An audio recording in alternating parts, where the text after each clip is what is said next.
Welcome to NTD Evening News. Our top story tonight: with just hours left before government funding is set to expire, Democrats and Republicans are maintaining their positions, increasing the likelihood of a shutdown. Agencies brace for impact as they prepare to furlough thousands of government workers. Luisa Martinez has the latest from Capitol Hill. President Trump announcing that a major pharmaceutical company will be cutting drug costs, how this might impact what you pay for prescription drugs. President Trump, speaking to top military brass, says America is being invaded from within, comparing the issue to a foreign enemy. That's as he calls for increased defense spending and higher military combat standards. Jack Bradley has the highlights from the president's remarks.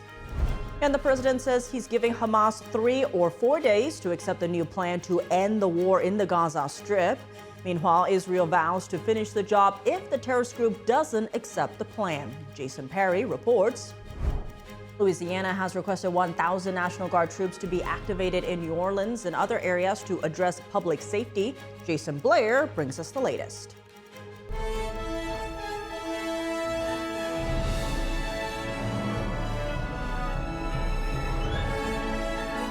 This is NTD Evening News, live from our global headquarters in New York City.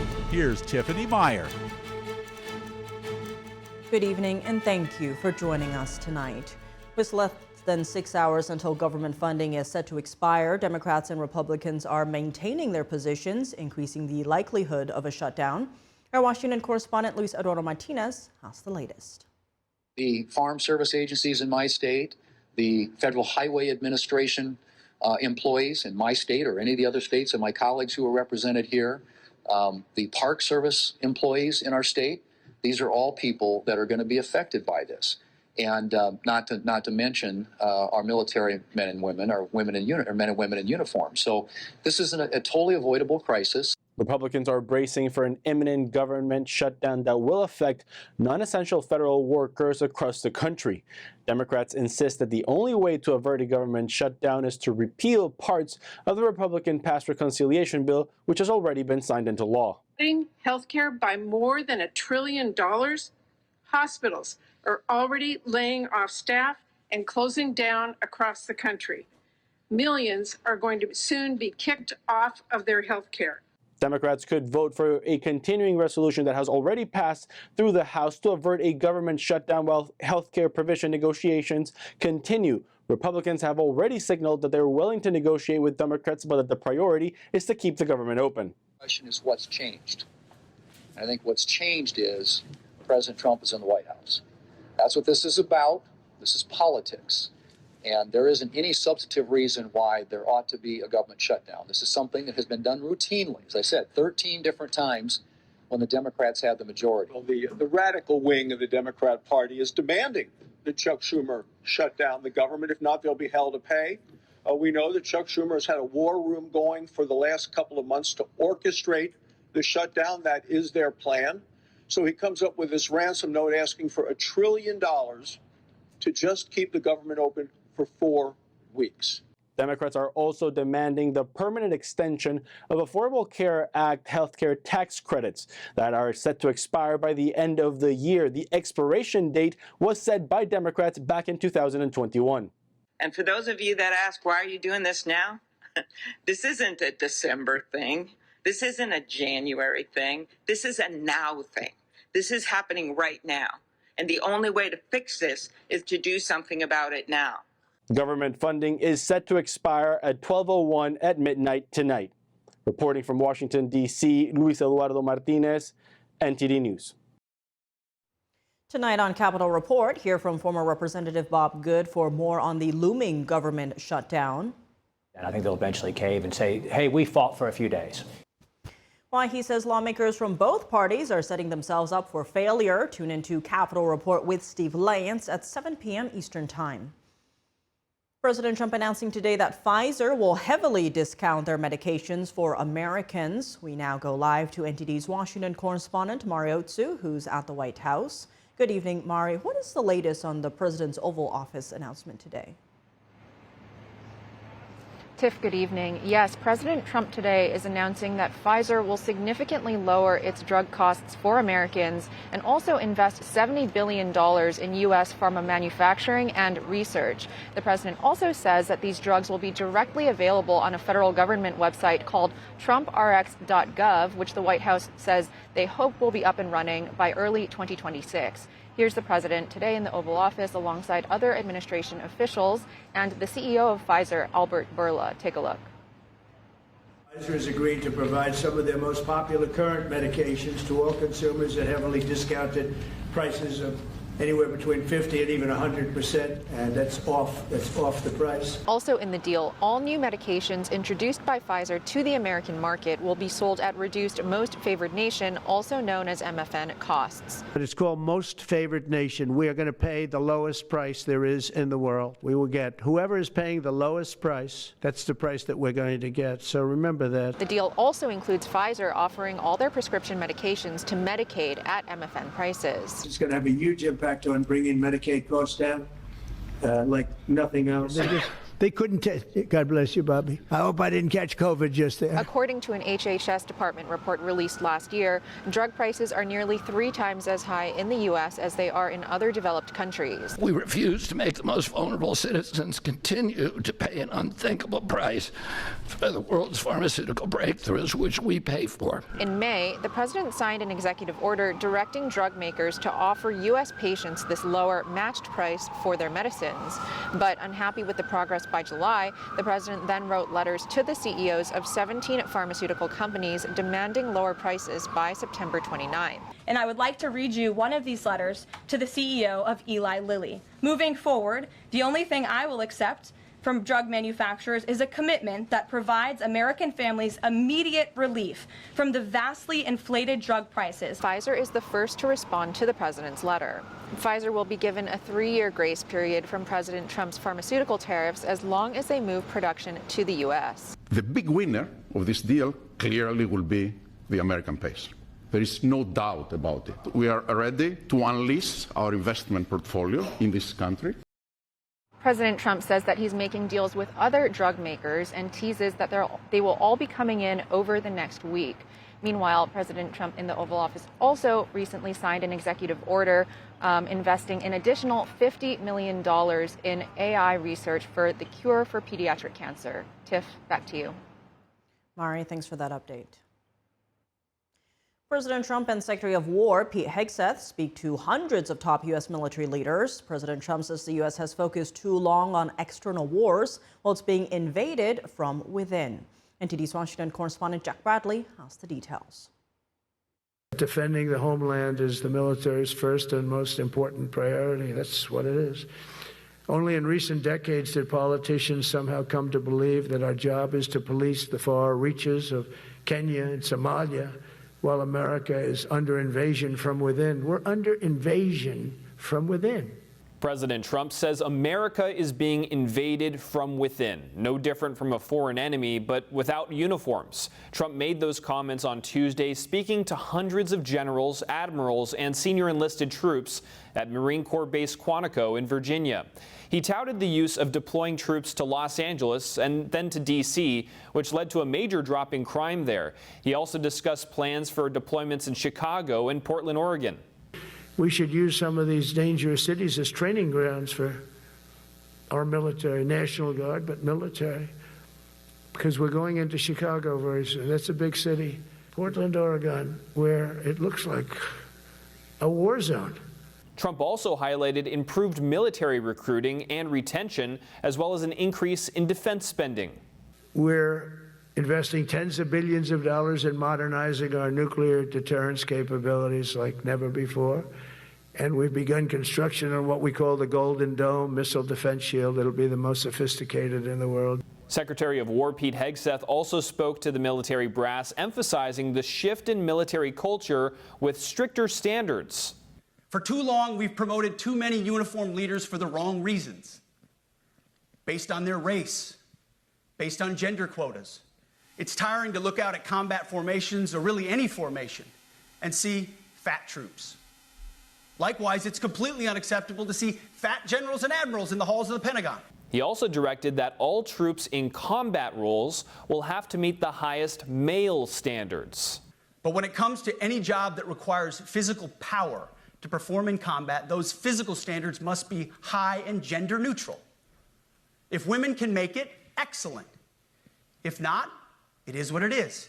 Hegseth also defended his firing of many military officials that allowed these policies to flourish at the department. And President Trump signed an executive order in early September renaming the Department of Defense to the Department of War, a title it held since George Washington all the way until just after World War II. Reporting by Jack Bradley, NTD News. President Trump says he's giving the Hamas terrorist group 3 or 4 days to accept the new plan to end the war in the Gaza Strip.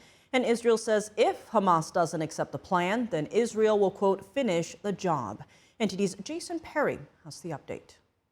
If accepted by Hamas. Just a day after President Trump announced a plan to end the war in the Gaza Strip, a reporter asked him how long he was going to give Hamas to accept it. We're going to do about 3 or 4 days. We'll see how it is. All of the Arab countries are signed up. The Muslim countries all signed up. Israel's all signed up. We're just waiting for Hamas. And Hamas is either going to be doing it or not. And if it's not, it's going to be a very sad end. Israeli Prime Minister Benjamin Netanyahu said his recent trip to the U.S. was historic. Instead of Hamas isolating us, we turned things around and isolated Hamas. Now the whole world, including the Arab and Muslim world, is pressuring Hamas to accept the conditions we set together with President Trump. And if Hamas doesn't accept the plan to end the war, Israel's ambassador to the United Nations, Danny Danon, said this on Tuesday. If they reject the plan, Israel will finish the job, either the easy way or the hard way. Meanwhile, a resident in the Gaza Strip shared his thoughts while many are waiting to see whether Hamas will accept the plan to end the war. Whether they accept it, that's a hard decision. And whether they reject it, that's also a hard decision. It's the people who will pay for it, the people who are dying, and the homeland is getting destroyed. On the same day, residents in Israel visited the Nova Music Festival Memorial, where Hamas terrorists murdered hundreds of concert goers on October 7th. A man whose daughter was killed on that day said he put his hope in President Trump. Everyone pins their hopes on him, including the parents of the hostages. Everyone pins their hopes on him, not on anyone else. And in the meantime, Israel is keeping pressure on Hamas, reportedly striking more than 160 terrorist targets in the Gaza Strip over the past day. Israel also released this video it says shows 3 terrorists entering a military structure before Israel struck the area. Israel's top general met with troops in the Gaza Strip on Tuesday, knowing that the war could change depending on how Hamas responds to the peace plan. And he said Israel's military will, quote, provide the political echelon with flexibility for any decision in conducting the campaign. Jason Perry, NTD News. Special Envoy Keith Kellogg says supplying Tomahawk missiles to Ukraine would be a game changer in the conflict. It would give Kyiv the ability to directly target Moscow. And President Trump expresses disappointment in Russian President Vladimir Putin. NTD's international correspondent Ariane Postar has more. I'm so disappointed in President Putin. I thought he would get this thing over with. President Trump on Tuesday again expressing disappointment in Russian President Vladimir Putin. He says Putin's situation doesn't look good after years of fighting in Ukraine. And according to Trump, the U.S. will eventually broker peace between the two countries. Ukraine is asking for Tomahawk missiles from the U.S. Special Envoy Keith Kellogg on Tuesday, emphasizing the missiles' capabilities. The weapon system is, in fact, by itself, to me, it's a game changer, only because how good it is. The missiles have a reach of over 1,500 miles, easily far enough to hit Moscow if fired from Ukraine. Kellogg says Ukraine asked for the missiles at the UN assembly last week, but he makes clear that the U.S. didn't confirm their request yet. There's been no comment either, yes, it's going to happen, or no, it's going to happen. The acknowledgement from, again, in the public reports is they were asked for. And in Poland on Tuesday, authorities detain a Ukrainian diver identified as Vladimir Z. He was allegedly involved in the Nord Stream pipeline explosions. The 2022 explosions largely severed Russian gas supplies to Europe, marking a major escalation in the Ukraine conflict. Both Moscow and the West described it as an act of sabotage, blaming each other. We, as Polish authorities, are not here to assess whether someone is guilty or not. We only assess whether there are grounds for extradition. Germany had issued the arrest warrant and is now seeking extradition. Meanwhile, in Brussels on Tuesday, the European Union announces allocating over $2 billion to drone technology to support Ukrainian defense. This allows Ukraine to scale up and to use its full capacity, and of course it will also allow the European Union to benefit from this technology. This comes after NATO and EU member states on Friday agreed to build a so-called drone wall, which would detect and destroy incoming Russian drones. NATO members Poland, Romania and Estonia all report recent airspace violations by Russia. Earlier this month, NATO jets scrambled to shoot down a number of Russian drones that breached Polish airspace. Arian Pastar, NTD News. The Louisiana governor says the White House will be approving up to 1,000 National Guard troops in his state at his request. Governor Jeff Landry says he wants to address public safety concerns in New Orleans and other cities. NTD correspondent Jason Blair reports. We're sending the Department of War a request to send the National Guard, asking them to deploy the National Guard here in Louisiana. Louisiana Governor Jeff Landry tells Fox News that he's requesting up to 1,000 National Guard troops to be activated across the state. He says he looks to focus on New Orleans. And we are going to crack down on violence in the city of New Orleans. We're not going to tolerate this uptick in violence that's going on right now. This comes as Attorney General Pam Bondi announces that a federally led crackdown on crime similar to what happened in Washington, D.C. has officially started in Memphis, Tennessee. Bondi says our operation in Memphis is now underway.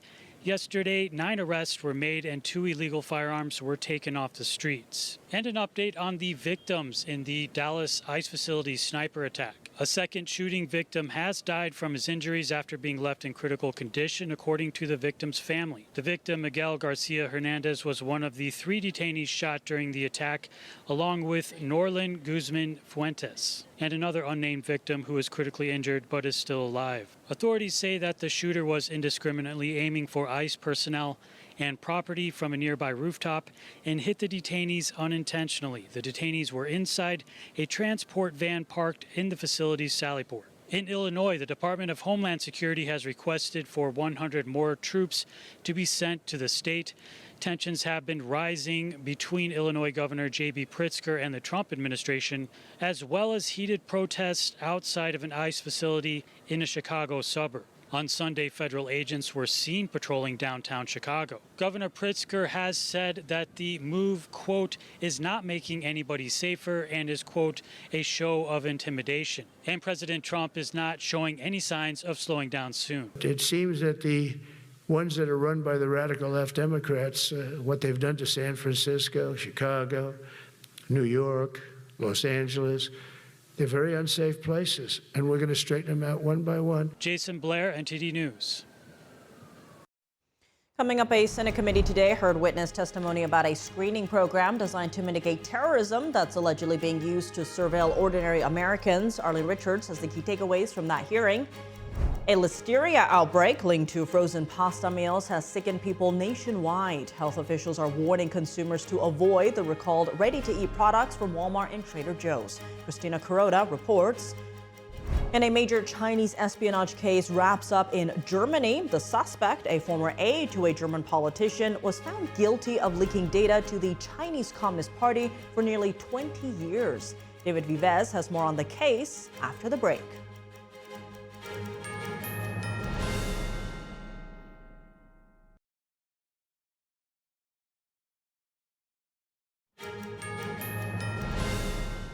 Welcome back. I'm Tiffany Meyer. A Senate committee today examined the perceived weaponization of an airport screening program called Quiet Skies. The program was originally designed to mitigate threats posed by unknown or partially known terrorists. But whistleblowers and investigators have said the program was used to surveil ordinary American passengers. NTD's Arlene Richards has more details. In mid-2024, as she grew increasingly critical of the Biden administration and increasingly involved with the Trump campaign, Tulsi Gabbard noticed changes as she went to the airport. She had more screening, federal agents with dogs showing up for her flights. Other federal agents followed her on the plane and reported back on her activity. Senator Rand Paul, chair of a Homeland Security Committee, speaking about an investigation into allegations of corruption in the Quiet Skies program. Quiet Skies is an airport screening program designed to mitigate threats posed by unknown or partially known terrorists. It was implemented in 2012 as part of the Secure Flight Vetting Program, which monitored a select list of individuals known or suspected of engaging in terrorist activities. Individuals on the select list could be subject to extended screening measures called Special Mission Coverage, or SMC.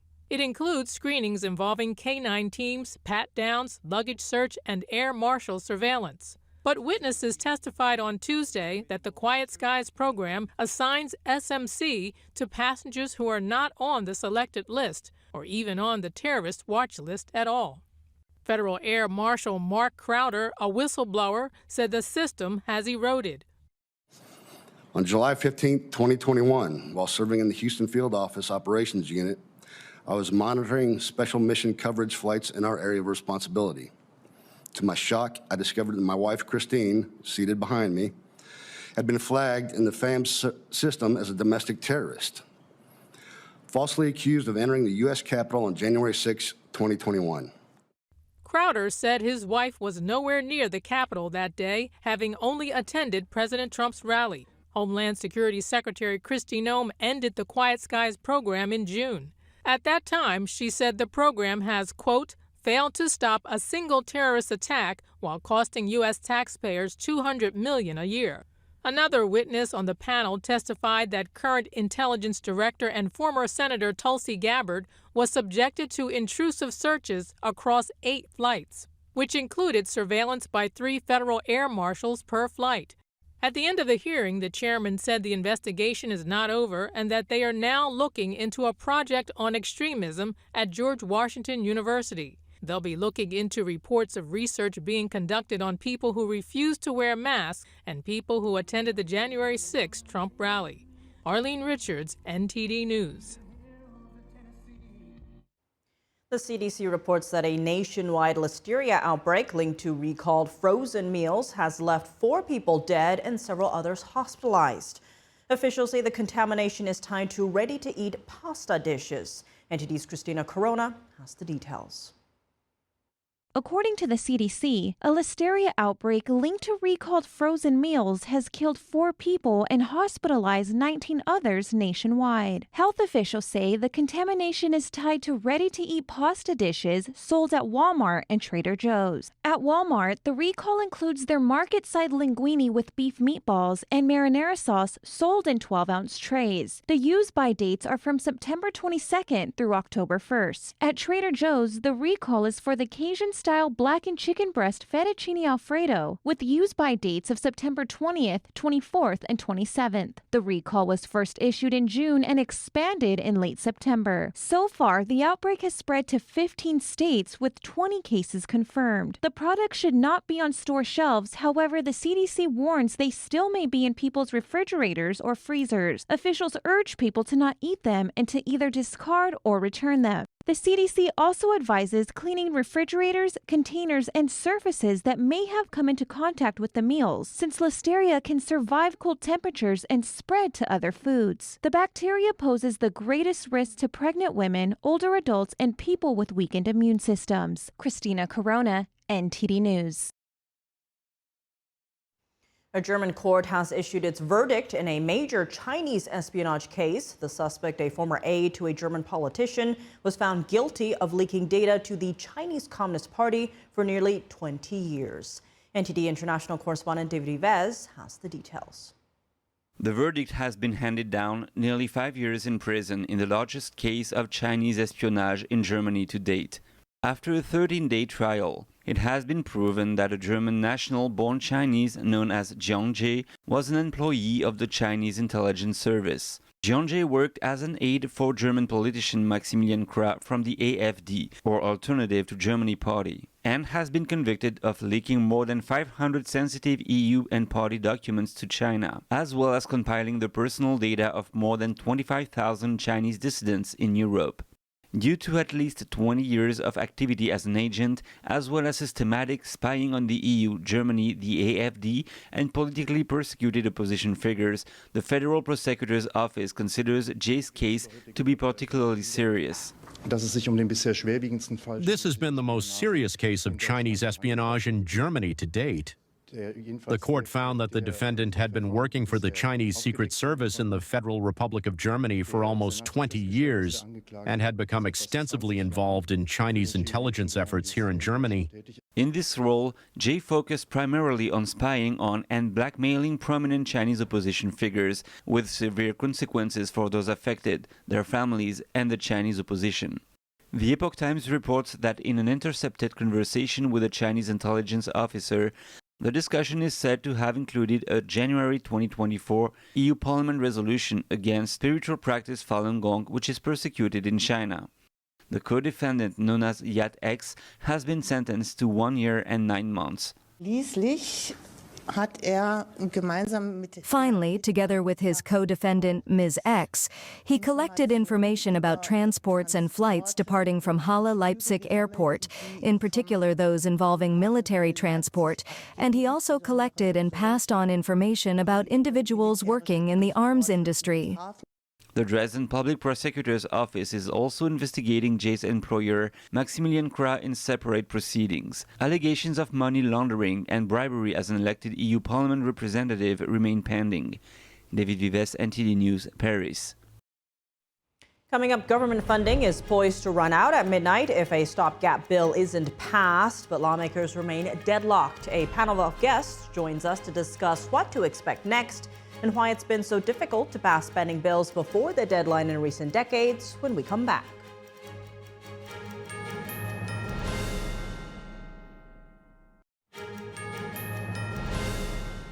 Welcome back. I'm Tiffany Meyer. Parts of the federal government could turn off the lights around midnight Eastern Time tonight. That's due to a funding impasse centered on the cost of health care.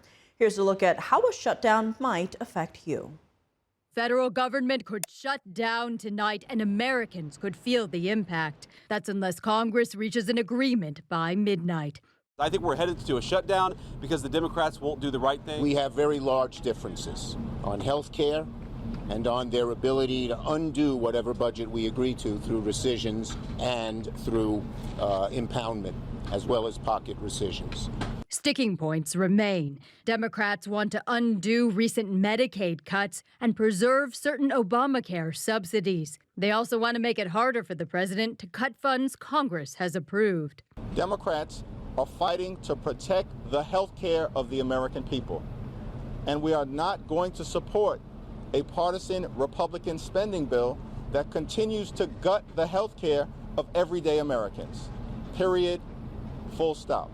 Hard-working taxpayers in America, they want to take your funds and give that for benefits to illegal aliens. They want to restore that because we got rid of it. They want to prop up left-leaning media outlets. $500 million they threw in on top of that. $1.5 trillion on a 7-week stopgap funding measure. We're not going to do that. In a shutdown, non-essential federal employees face furloughs. For Americans, that might affect customer service, paperwork, national parks, food inspections, and more. The White House is threatening to fire some workers. Social Security payments will continue, but the timing could be confusing. Today, an unrelated executive order is ending paper government checks. Meanwhile, a shutdown could cause travel delays. Planes will take off, but it's going to be a massive strain on the system. Some experts worry a government closure could hurt the economy. It also could delay the release of economic reports crucial to investors and the Federal Reserve. Joining us now to discuss is Tim Doescher, Executive Director of Unleash Prosperity, and Javier Palomares, Founder and CEO of the U.S. Hispanic Business Council. Thank you both so much for being here. Now, on the political level, each side is blaming the other for the shutdown. But what would a government shutdown mean for Americans? How do you see this ending? Tim, let's start with you. Yeah, this is really a petulant pound sand moment for the Democrat Party right now in this country. They lost the election. They lost the House, the Senate, and the White House. One big, beautiful bill passed. They didn't have a say in that. They tried to scare people with the health care gambit during one big, beautiful bill. It didn't work for them. So now they're just going back to the same playbook. Chuck Schumer, Hakeem Jeffries are going back to the same playbook, trying to scare people. And this is the thing that they're trying to say. We're fighting for $30 billion for those of the least of these who need the health care the most. The problem with that, though, is that's $30 billion going to people who already don't pay anything for health care. So where does the $30 billion go? It goes to the insurance companies. It's a bailout buyout to the insurance companies who donate to Democrats. So you got Democrats using this opportunity to claw back whatever control they have and put it on the American people who are the ones that will be affected by this. And Javier, your thoughts on how this would affect Americans? Yeah, thank you, Tiffany. You know, we're a business association. You know, we represent the interests of the American small business community. Look, government shutdowns. You know, that's nothing new. We've been here before. Keep in mind, the last actual shutdown was back in 2018. Continuing resolutions we've used every single year since 1998. That's 27 years running. So a lot of this is really not surprising, but it is disappointing to the point that Tim made. We're playing politics here. At the end of the day, the American small business community, the American family are in the crossfire. We're looking for a resolution. From a small business perspective, a government shutdown would be a real impact to us. We're already dealing with the uncertainty of tariffs to a broad array of nations from where we get products or services. And so there's the associated increased costs on those products, the supply chain implications, particularly for things coming from China.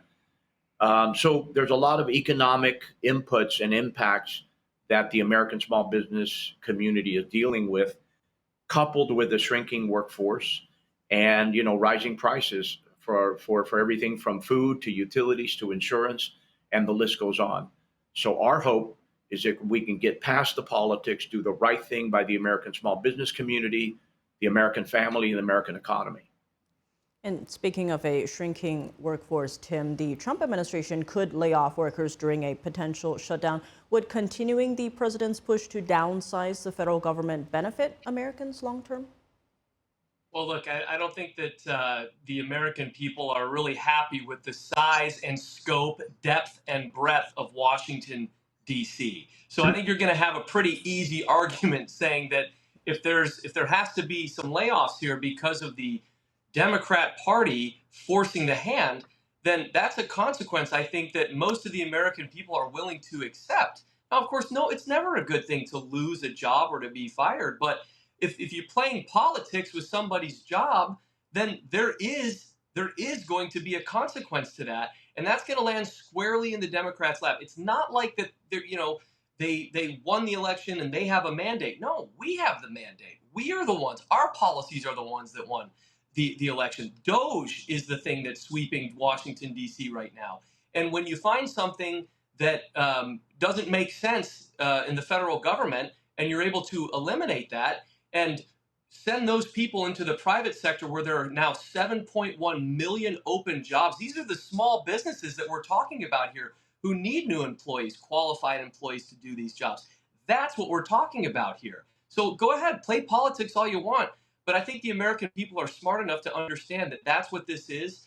And if Washington, D.C. takes a sideline to this, I think that they're willing to see that.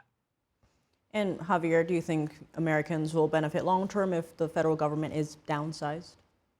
You know, I think that's hard to call. I think there's a ton of truth in what Tim has just articulated. There's no doubt that our government, in particularly in some agencies and departments, was bloated. It was time for a trim and a harsher look at who exactly and what exactly we had in terms of the workforce in the government.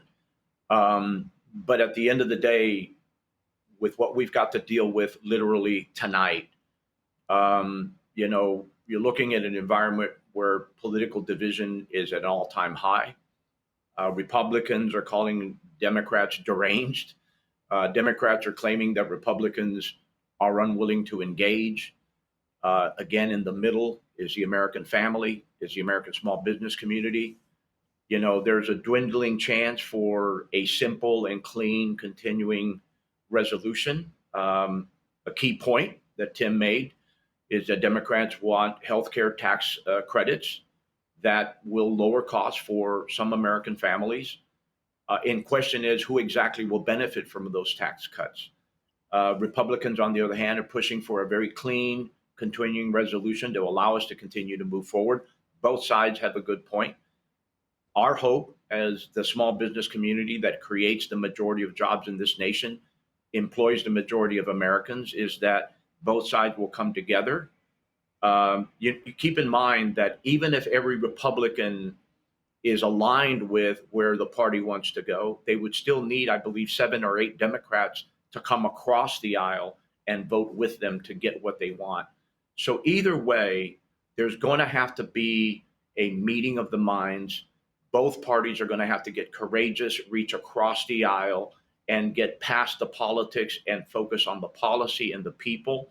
This is what we need them focused on right now. And my hope is that, you know, our truer angels will come to bear and will do the right thing by, again, the American people. And Tim, I want to take a step back here because the Congressional Research Service found that since fiscal year 1977, Congress has passed full appropriation bills by the September 30th deadline only 4 times. All other times it needed short-term funding bills known as continuing resolutions. Given that, do lawmakers have enough time to debate, negotiate, and pass spending bills before the government shutdown deadline, or does something need to change? Look, I think that Washington, D.C. has a fundamental sickness when it comes to the budget, 100%. No question about it. And I think Speaker Johnson actually said that today. He said, we need to get back to standard operating procedure here in Washington, D.C. in the appropriations process. That has to happen. The problem, though, is that when the process is used as a way of getting back at legitimately passed legislation, instead of taking care of what we need to do, which is just fund the government from what already has taken place, you start playing, that's what we mean by playing politics with it. You start adding all of these different things into it, your wish list, all the things that you want that you didn't get in the other round before. That's when things get muddy, and that's when things slow down in Washington, D.C., and you put the American people at risk here. And that's exactly what Speaker Johnson said. So you're right. Yeah, absolutely. We do need to get back to regular order. We do need to get back to passing a budget. How about that? We absolutely need to have that happen. But the problem, though, is the premise is completely off. And I understand what Javier is saying. We need to come together. But the problem, though, is with that is that you can't come together when the other side of the party is completely messing up the process that you've started with. So you just can't do it. So I disagree that we need to somehow meet them in the middle and give in to the spoiled brat that's claiming they want more dinner, more dessert, more dinner, more dessert when they've already had enough. And so I think it's time for the Republicans to take a stand. And I think it's time for them to let the consequences fall in the hands of the petulant the children that the Democrats are being right now with this process. And Javier, I'll let you respond. And if you think, the way the government is funded needs to be changed. I love Tim and his viewpoint. I don't disagree with it. But again, the reality of it is, if the Republicans do prove that point would be proven at the cost of the American family. And therein lies the challenge. Government contracts cease, they halt, the government comes to a stop, permits, inspections, everything stops. Ultimately, it's the American small business community that takes that hit. We don't have the resources. We don't have, the inventories. We don't have the wherewithal. And so it does sound Pollyannish, but my hope again is that we will come together and do the right thing by the American people. I don't disagree with Tim, but it is clear in his mind and mine as well that ultimately it's the American family and the American small business community that will take the impact of this government shutdown should it happen. Well, Javier Palomares, Tim Dozier, thank you both so much for joining us tonight. Thanks for having us. Great evening. And coming up, California gets a new law on artificial intelligence. This means guardrails, transparency, and AI whistleblower protection. David Lamb has the details. And in the NBA, with the new season set to start in just a few weeks, LeBron James comments on retirement. Dave Martin joins us to discuss when we return.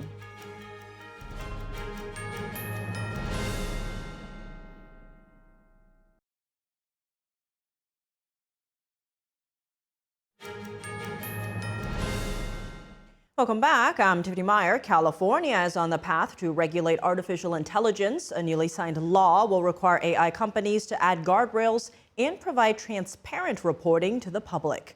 NTD's David Lamb reports. California Governor Gavin Newsom signed a law this week that aims to add safeguards to artificial intelligence. The Transparency in Frontier Artificial Intelligence Act will prevent people from using AI for potentially catastrophic activities like creating weapons of mass destruction.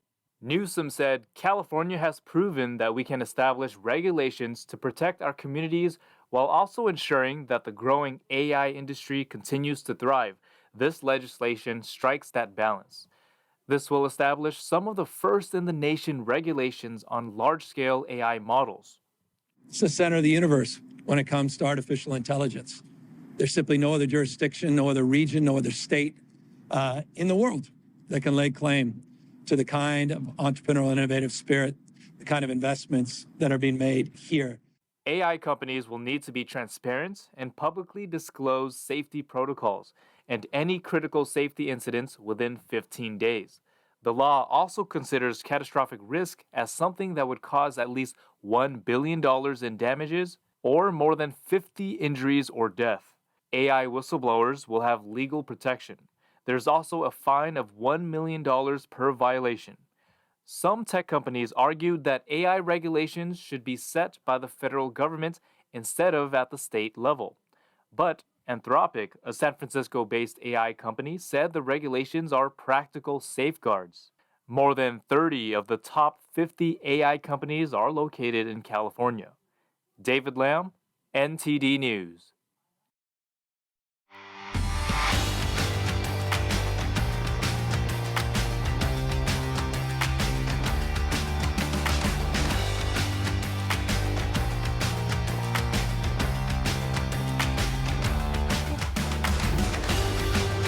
Now for your sports news, we're joined by NTD's Dave Martin. Dave, plenty going on today, but let's start in the NFL. As last night, Dolphins All-Pro receiver Tyreek Hill dislocated his knee while being tackled in what looked like a gruesome injury. Has Miami commented on the extent of his injury? Yeah, Dolphins head coach Mike McDaniel said today Hill also tore ligaments on the play, including his ACL. He spent the night in the hospital, and today, according to his agent, he already had surgery. And his agent said it went very well. Now, he, of course, is out for the season. Of course, it's a huge loss for the Dolphins. I mean, Hill is a 5-time All-Pro selection. He's been an 8-time Pro Bowl receiver. In fact, last year was the first season in his 9-year career that he did not make the Pro Bowl. Now, after this happened last night, Miami responded with 2 straight touchdown drives and went on to beat the Jets for their first win of the season. Jets, meanwhile, are actually winless still. But going forward, Jalen Waddle will probably be the Dolphins' #1 receiver. Meanwhile, I would expect Malik Washington probably becomes their #2 wideout. With Hill's injury Monday and Malik Neighbors on Sunday, it's kind of a reminder of how rough this league can be. Well, shifting gears to the NBA, Lakers star LeBron James is soon to enter his record-breaking 23rd season in the league, yet he's not signed beyond this season. Has he said whether this is the final year? You know, he has not. You know, he turns 41 in December. Last year, he was probably the greatest 40-year-old in the league. I mean, he was top 25 in points, rebounds, and assists, as really as he's done for his whole career. Now, he was asked about retirement yesterday. Let's hear what he had to say. I'm excited about today. I'm excited about the opportunity to be able to play the game that I love for another season. And, you know, whatever the journey, however the journey, you know, lays out this year, I'm just like super invested because like you just said, I don't know when the end is, but I know it's a lot sooner than later. So, you know, just, you know, being super appreciative of the fact that I could come up here, do another media day and talk to you guys and do all the stuff around here. So just excited about the journey and whatever, you know, this year has in store for me. But as far as me weighing in on, you know, him and some of my other teammates of how far I go in my career now. It would be literally my decision along with my wife and, two of my boys are already gone. Well, one of them is somewhere around here. Yeah, Bryce is down there in Tucson, so he's out the house. So it'll be a decision between, me, my wife, and my daughter. Like, that's not even, it won't be, hey, having a meeting with my teammates. It won't be that. Yeah, so the regular season tips off 3 weeks tonight. James and the Lakers face the Warriors that night, as well as the Rockets versus the Thunder. Well, looking at baseball news, the playoffs started just a few hours ago, and already we saw one of the all-time great pitching performances this afternoon as Detroit won in Cleveland. Yeah, Detroit's Tyreek Skubal, he's the AL's reigning Cy Young winner, allowed just 3 hits, 1 run over 7 2/3 innings, and struck out 14 batters. That's tied for the 8th most in baseball playoff history. Very dominant performance today. Tigers, meanwhile, got 5 hits. Only one of them was for extra bases. They did manage 2 runs to win 2-1. So they're up in this best-of-3 series, 1-0, which is very critical. Game 1 winners won these 3-game series 18 out of the 20 times. So Game 2 will be tomorrow between these 2 teams. Well, elsewhere in the playoffs, the Padres and Cubs already battled this afternoon. The Yankees and Red Sox game just started, and then the world champion Dodgers face the Reds tonight. Yeah, big baseball day here. Cubs already beat the Padres 3-1 in a game that ended not too long ago. They got back-to-back home runs in the 5th inning from Carson Kelly and Seiya Suzuki. So they're up 1-0. Yankees and Red Sox are now in the, I think it was the 3rd inning. It was last I saw. Yankees were up 1-0 in that series. Of course, that's the main rivalry in baseball. It goes back a century. Everyone's probably looking forward to that series. At least I am. And tonight, we've got the Dodgers versus the Reds. Dodgers are the reigning World Series champions. Reds had actually the worst record of the playoffs teams at 83-79. So a lot of baseball still to be played. Lots at stake. Davis, always thanks for joining us. Thank you, Tiff. And that's all for today's news. For on-the-clock coverage, visit us at ntd.com/live or download our NTD app. Thanks for tuning in. I'm Tiffany Meyer. Good night.